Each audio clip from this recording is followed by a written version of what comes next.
Assalamualaikum warahmatullahi wabarakatuh. Di sini kami dari kelompok 3 yang terdiri dari Abadi Kharisa Putri, Asa Milinia Angela, Ahmad Wasis, dan Imamatul Mujtahidah akan mempresentasikan yaitu tugas perkembangan peserta didik. Karakteristik peserta didik. Karakteristik peserta didik ada 3, yaitu gaya belajar, retensi, dan kesulitan belajar. Yang pertama kita bahas yakni perkembangan individu. Perkembangan individu merupakan pola gerakan atau perubahan yang secara dinamis dimulai dari pembuahan atau konsepsi dan terus berlanjut sepanjang siklus kehidupan manusia yang terjadi akibat kematangan. Hurlock 1991, Rice 2002. Salah satu tujuan dari perkembangan individu ini adalah individu mampu menyesuaikan diri dengan lingkungan sehingga baik secara fisik maupun psikis sesuai dengan harapan-harapan. Yang berikutnya ialah proses perkembangan individu. Adapun perubahan-perubahan dalam perkembangan individu itu merupakan hasil dari proses-proses biologis, kognitif, dan sosio-emosional yang saling berkaitan. Pertama itu proses biologis, itu yang meliputi perubahan pada sifat fisik individu yang semakin bertambah usia akan mengarah kepada kematangan. Yang berikutnya itu proses kognitif. Proses kognitif tersendiri itu meliputi perubahan pada pemikiran, intelijensi, dan bahasa individu. Dan sedangkan proses sosio-emosional itu meliputi perubahan pada relasi individu dengan orang lain serta perubahan emosi dan kepribadian yang menyertainya. Adapun interaksi ketiga proses tersebut dapat dilihat pada gambar di bawah ini. Karakteristik dasar perkembangan pada manusia. Nomor 1, perkembangan adalah seumur hidup. Perkembangan ini menyangkut berbagai macam perubahan berlangsung secara berkesinambungan sepanjang siklus kehidupan. Nomor 2, perkembangan adalah multidireksional. Perkembangan perubahan dengan arah tertentu seperti halnya pengkhususan. Sebagai contoh, pada masa bayi, perkembangan lebih pesat akan ada pada ranah fisik. Sedangkan pada masa kanak-kanak, perkembangan emosi dan sosial justru yang akan berkembang lebih pesat daripada yang lainnya. Nomor 3, perkembangan bersifat multidimensional. Perkembangan di sini menyangkut berbagai macam ranah perkembangan, seperti faktor fisik, intelektual yang menyangkut perkembangan kognitif dan bahasa, emosi, sosial, dan moral. Nomor 4, perkembangan bersifat lentur atau plastis. Di sini perkembangan itu menyangkut berbagai macam ranah yang dapat distimulasi untuk berkembang secara maksimal. Nomor 5, perkembangan selalu melekat dengan sejarah. Yang dimaksudkan itu perkembangan tidak dapat lepas dengan keadaan di sekitarnya tentu saja. Sebagai contoh, perkembangan emosi pada individu yang lahir di tahun 90-an akan menyebabkan individu tersebut memiliki kekhasan sendiri dalam merespon sesuatu. Dapat kita lihat dan bandingkan pula dengan individu yang lahir pada tahun 2000-an. Nomor 6, perkembangan bersifat multidisipliner. Perkembangan manusia dengan berbagai macam persoalan dalam hidupnya. Yang terakhir yang nomor 7, bersifat kontekstual. Yang artinya, perkembangan individu itu mengikuti kondisi saat itu. Satu hal yang harus dilakukan individu adalah bagaimana dapat menyesuaikan dengan peristiwa-peristiwa tersebut, sehingga yang berkelanjutan tidak menimbulkan dampak negatif. Faktor yang berpengaruh pada perkembangan individu.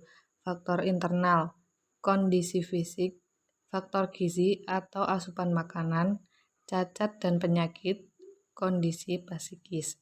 Faktor eksternal, lingkungan fisik, dan lingkungan non-fisik.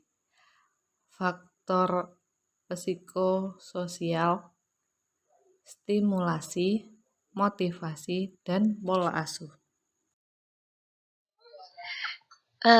Pada presentasi kali ini kami mengutip perkataan Roger 1961 yang mengatakan bahwa jika kita memiliki citra diri yang sangat buruk atau berperilaku buruk, kita memerlukan cinta, persetujuan, persahabatan, dukungan orang lain. Kita memerlukan unconditional positive regard, yaitu memberikan dukungan dan apresiasi individu tanpa menghiraukan perilaku yang tak pantas secara sosial. Bukan karena kita pantas mendapatkannya, tapi karena kita adalah manusia yang berharga dan mulia. Dengan itu semua, kita bisa menemukan harga diri dan kemampuan mencapai ideal self kita sendiri. Tanpa unconditional positive regard, kita tidak bisa mengatasi kekurangan kita dan menjadi orang yang berfungsi sepenuhnya. Jadi, mengapa kami mengambil atau mengutip perkataan Roger 1961 ini? Karena sebagai seorang pendidik, sudah sepatutnya kita mendidik peserta didik dengan cara yang benar, begitu. Ketika ia melakukan kesalahan, kenakalan, baik itu di rumah maupun di lingkungan sekolah, kita sebagai pendidik sepatutnya mampu memberikan arahan, memberikan bimbingan yang baik, yang dapat menunjang kebutuhan mereka. Jadi kita tidak melulu menghukum, tidak melulu melakukan kekasaran, kekerasan, dan sebagainya. Tapi sebaliknya kita memberikan dia bimbingan yang benar, memberikan cinta kepada dia, lebih memberikan kesan bahwa dia dihargai di sini. Begitu, bukan malah seperti kita memberikan kesan bahwa dia merupakan hal yang tidak berharga karena kenakalannya, bukan seperti itu. Nah, itu juga mampu membentuk karakter atau ciri khas seorang peserta didik dalam kegiatan belajar mengajar. Setelah kita mengetahui perkembangan individu itu apa, kemudian proses-proses perkembangan individu, karakteristik dasar perkembangan pada manusia, kemudian pula faktor-faktor yang mempengaruhinya, akhirnya kita ke inti presentasi pada hari ini, yaitu karakteristik peserta didik. Karena mengapa kami menyantumkan perkembangan individu dan sebagainya dan kawan-kawannya tadi, karena karakteristik peserta didik tidak lepas dari apa yang telah tercantum sebelumnya. Karena peserta didik merupakan implikasi dari hal-hal tersebut, karakteristik peserta didik maksud saya. Kemudian yang pertama yakni gaya belajar. Nasution mengatakan bahwa gaya belajar adalah cara yang konsisten yang dilakukan oleh seorang murid dalam menangkap stimulus atau informasi, cara mengingat, berpikir, dan memecahkan soal pada proses pembelajaran. Di sini gaya belajar adalah cara peserta didik dalam mencapai suatu pemahaman. Jadi peserta didik dalam mencapai suatu pemahaman memiliki gaya atau cara-cara yang berbeda-beda, begitu. Kemudian retensi yakni kalau retensi memiliki arti penyimpanan. Kemudian retensi yaitu peserta didik dianalogikan sebatas rupa memori yang berperan sebagai wadah penyimpanan teori-teori yang telah disampaikan oleh pendidik. Jadi peserta didik merupakan penyimpanan. Kalau kami mengatakan bahwa kami menganalogikan sebagai serupa memori, karena di sini karakteristik peserta didik yaitu menyimpan dan mengingat apa yang telah dikatakan, apa yang telah disampaikan oleh pendidik. Kemudian kesulitan belajar. Kesulitan belajar adalah suatu keadaan yang menyebabkan siswa tidak dapat belajar sebagaimana mestinya. Ini menurut Daliono 1997. Kemudian menurut Sabri, kesulitan belajar, yaitu kesukaran siswa dalam menerima atau menyerap pelajaran di sekolah. Dapat disimpulkan bahwa kesulitan belajar adalah bentuk hambatan peserta didik dalam mencapai suatu pemahaman yang tidak lepas dari latar belakang seorang peserta didik tersebut, juga lingkungan dibesarkannya dia, lingkungan hidupnya dia, itu juga sangat berpengaruh. Kembali lagi ke faktor-faktor yang mempengaruhi perkembangan individu.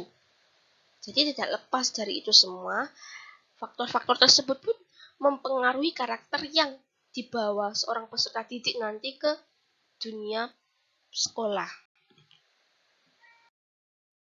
Akhirnya, kami dari kelompok 3 memaparkan sedikit kesimpulan tentang apa yang telah kami presentasikan pada hari ini, yaitu perkembangan individu yang meliputi berbagai lapisan masyarakat, mulai dari kalangan menengah hingga kalangan atas, tidak akan pernah lepas dari faktor-faktor yang dapat berpengaruh terhadapnya, itu sudah pasti.